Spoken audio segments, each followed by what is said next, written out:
How to access financial calculators on Regions Bank website. So hello guys, welcome back to my YouTube channel. To access financial calculators on the Regionals Bank website, let's navigate to the financial calculator library by first going to the regions.com.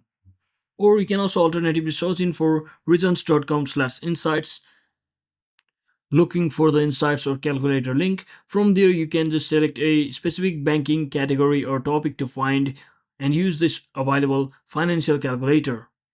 So as you can see, there will be a list of calculators like a personal, business, or home loan, and alternatively you can browse the list of available calculators directly to find what you need, such as savings calculator or mortgage calculator or a credit card rewards calculator.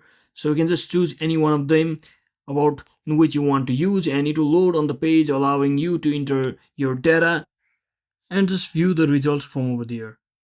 So that is it for today guys. Thanks for watching. Don't forget to like and subscribe. See you on the next one.